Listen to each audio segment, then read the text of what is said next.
here in the Business Insurance Zone with me, Steve Savant, national insurance columnist and financial color commentator.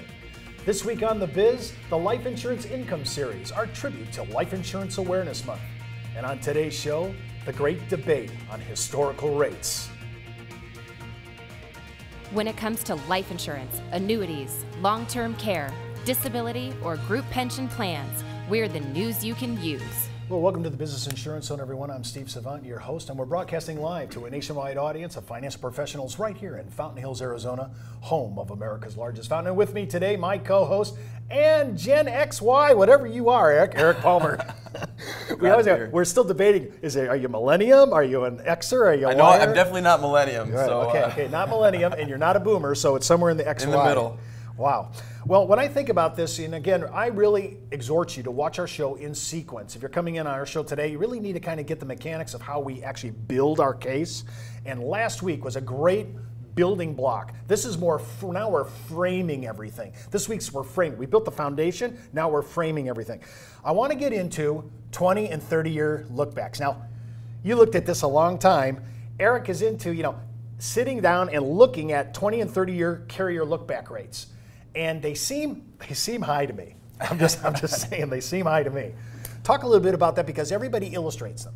Right. Well, I think one of the first and foremost, one of the most important things to remember about buying anything related to like an index, for example, or something that has a historical rate is it's a timing issue. So you have to know, when is the insurance company exercising the use of your money or your premium. So if I'm buying an index policy and I'm looking at a 20-year look back, 20-year look back based on what month and what bucket purchasing practices. Some insurance companies, will segment your money over time. Some of insurance companies take new premium, wait 30 days at a fixed rate and put your money to work.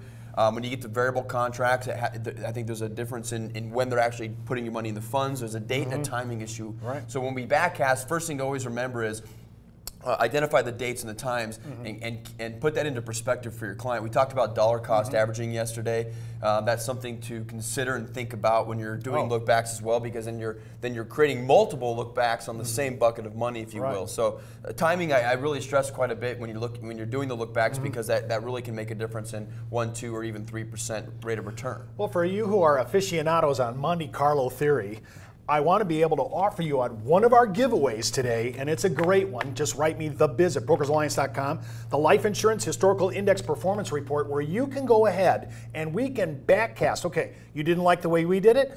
You tell me how you want it done. And we can backcast, I think it's all the way back to, 20 years back. Right. And you can go back and look at these two 20-year tranches that we can actually carve out for you. And if that's what you want to do, feel free, because we're just using a boilerplate in our discussions for the show. But if you say, I want a particular one, we can actually backcast to that. Well, and if you've seen the show yesterday, you notice that we also talked about the IUL University briefly in sort of our break to commercial. But IUL University is a resource for our agents at Brokers Alliance, and we put some of those tools on that website. So if you join the website, you'll actually have the ability to go in there. We have a historical rate analysis, and then we have the backcasting tool, which really, again, allows you to look at those historical analyses. I love it. If you're analytic, you need to go out to that site, iuluniversity.com, and look at all the tools and support and resources that we have. We're trying to be the most objective when we lay out all these numbers and try to give the best possible chance for our clients to actually enjoy a policy owner experience. Well, and I think also it's important to note we're not just talking about index backcasting or looking at index historical rates. I mean, we'll analyze everything from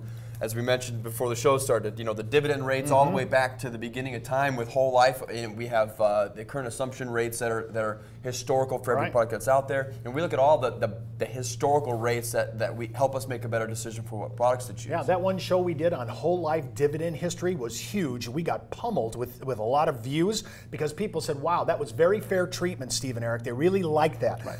Now, I want to talk about something a little more fair, because not only backcasting, not only talking about 20 and 30-year lookbacks, but then I'm looking at a thing called what's the 100% probability rate. This is a piece put out by one of our carriers that is excellent. And if you want it, just write me at thebiz at brokersalliance.com. Eric, I'm looking at this power of probability. Right. And I'm looking at this, they did two 20-year tranches, kind of like a Monte Carlo, not really Monte Carlo, but like a Monte Carlo theory. And what they did was they measured out what was the 100% crediting rate that you could expect in these two 20-year areas. I was shocked. It was 5.5%. Right, 100% probability that you'll have a 5.5%. I think, to be fair too, they looked at multiple segments of dates and times. So one of the things that, like I said at the beginning, timing's everything. Also look at what period of time is being chosen. A 20-year look back starting in 1985 is going to be different than a 20-year look back starting in 1987. So you have to really pay attention to those types of details.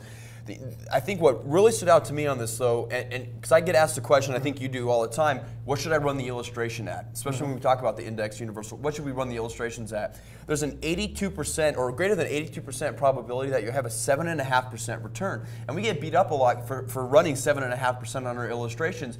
But I always ask this question, where else can I get an 82.7% probability of a 7.5% return? I don't think there's a single equity product in the market that would give me that type of reassurance and be able to back it up with historical data. So 82% probability at 7.5, I'm running that all day long. I'll also run 5.5 because at 100% probability, I can look my client in the eye and say, I feel pretty good that this is probably closer to what our worst case scenario might look like. Well, when you think about it, I want you to start thinking about measuring, because I took the best par whole life contract using a base of 1/3 of my premium as base, 2/3 POA rider, and just enough term rider on it to get within the modified endowment contract. When I did that, the best, and I'm talking the best, which is, by the way, I don't mind saying it, Mass Mutual was unbelievable, but still at that rate, indexed at 5.5, beat it a little bit, but not by much, but just a little bit. And remember, even though the guarantees were a little higher than Mass, by suppressing the death benefit, our guaranteed cash values were almost there. Not there, but almost there. To me, that's a huge issue. When we come back from the break, we're going to address the 3 additional crediting rates that we use in illustration proposals. And don't forget, you need to enroll at iuluniversity.com for the best training, education, and sales support when it comes to life insurance for retirement income. You're listening to the insurance industry's #1 resource for products, planning ideas, carrier information, and interviews you can use. When it comes to life insurance, annuities, long-term care, disability, or group pension plans, we're the news you can use. Everyone's looking forward to retirement, but how do you get there from here? You do it by paying yourself first every month and saving with Index Universal Life. And once you're there, how long is your retirement? With Index Universal Life, it can last a lifetime. How much can you keep? It lets you keep all of it. And what if you need it sooner than later? There's no penalty for early withdrawals, and you have the flexibility that you need. How to get started? Go out to www.iflplan.com and find out more and start looking forward for retirement. Well, welcome back to the Business Insurance Zone. I'm Steve Savant with Eric Palmer. And remember, you can order today's giveaways at thebiz at brokersalliance.com. And just a heads up, before going forward with any of the ideas you hear on our show, always consult your tax advisor and broker-dealer compliance officer. We're talking about the 3 additional crediting rates that we use on illustration proposals, and we're giving you some selection here. You have the 20 and 30-year look back. Right. You have Eric's 82%. What is that? 82%. 82.7% probability. He wants that 7%, and to get to his 7.5. And most of these contracts were constructed to be about 200 basis points above whatever the carrier's current interest rate crediting to their current assumption UL. So if their current assumption UL is at 4.75, this mechanically was probably built to be about 6.75, somewhere in there.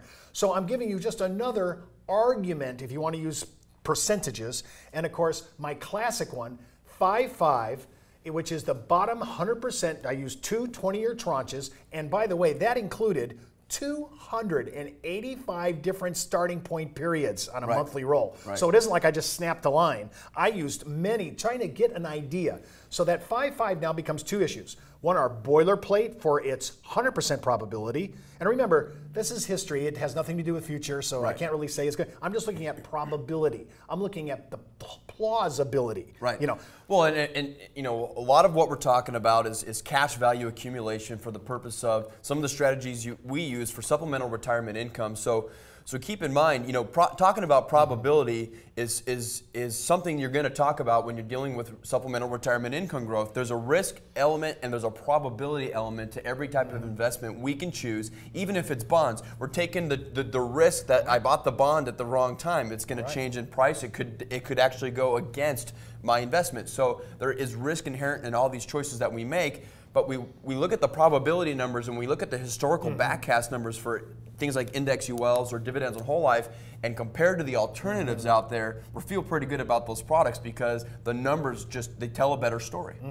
When you look at this, I want you to look at, we really watch about the top 5 in each product line. I look at them all, but I look at the top 5 because we manage it, whether it's par whole life, whether it's indexing, whether it's VUL, whether it's current assumption UL. I'm always looking at these 4 chassis. And by the way, that shows how diverse our chassis are in the life insurance industry.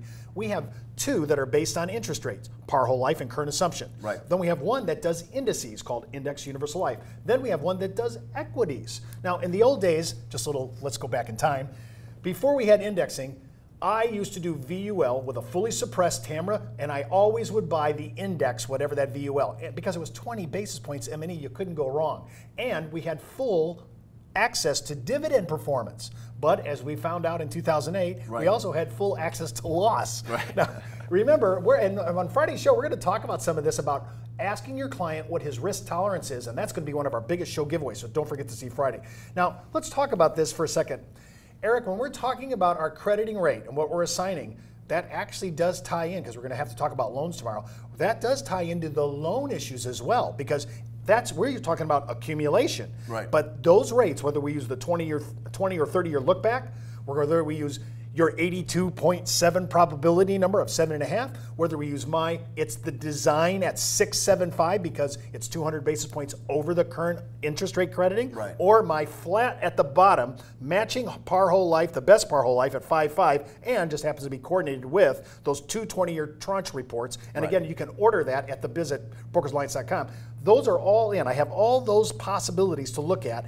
And tell me a little bit about why does this work so well in accumulation, but now I have to transfer the whole thinking into distribution and policy loans? Distribution loans. Well, first and foremost, what we're seeing most commonly used today are variable loans, because they're allowing these cash values to still participate in the performance of the interest rate crediting. And the first thing that you got to remember when you're talking variable loans is there a ceiling contractually inherent in this product? Because if we have inflation, for example, the actual rate that it costs you to borrow the money could be higher than the actual capability of the product itself to perform on a regular basis. So we talk about a 5.5%, 100% probability of 5.5% return in an index product, for example. But if you're carrying a 6% loan, or maybe there's no ceiling, and we hit the late 1970s, early 80s era again, because we printed trillions of dollars off in the Fed, we might reach a point where that contract, the loans are far more expensive than the contract's capability of producing interest returns. So we have to remember that there's a moving part in there once we get to the income stream. Now, if we're talking about a wash loan or a fixed loan or something along those lines, we're a little bit more into a controlled cost. But also, if we have those effects, like I mentioned before, on inflation, that fixed interest rate can also move up, and it could also go to a number that's higher than the performance of the contract. So when you're looking at which companies to sell, do they have those ceilings? Do they have those sort of stop losses, if you will, on the loan provision, so that it can't get out of control for what the product can do in interest rate return? Now, you're probably sitting there saying, Steve, Eric, you've given me so many options on crediting. Which one should I do? Well, sometimes we do what's called a bookend quote. We're going to use the 20 or 30-year look back of the carrier, which could be as high as 8.3. Actually, there's one there, I think it's still up around 9. You could use that, and I want to use my 5.5 and say somewhere in between is going to be the answer. We call it a bookend. So I'm looking, and we're trying to get some of our carriers. We've already had a couple of our carriers install a second crediting rate, or a midpoint. Or midpoint. In the old days, that's we did that all the time. I'd like to get even a third one, because right now I'm doing 2 illustrations for everything we do. But why do I do that? Because I want to give you the privilege of seeing the best scenario and the highest 100% probability scenario, and anything in between probably should be somewhere in the truth.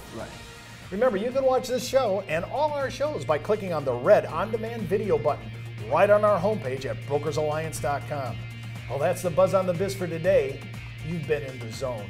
the Business Insurance Zone. The Biz is brought to you by Brokers Alliance, a national leader in insurance products, support services, and educational workshops. When it comes to life insurance, annuities, long-term care, disability, or group pension plans, we're the news you can use.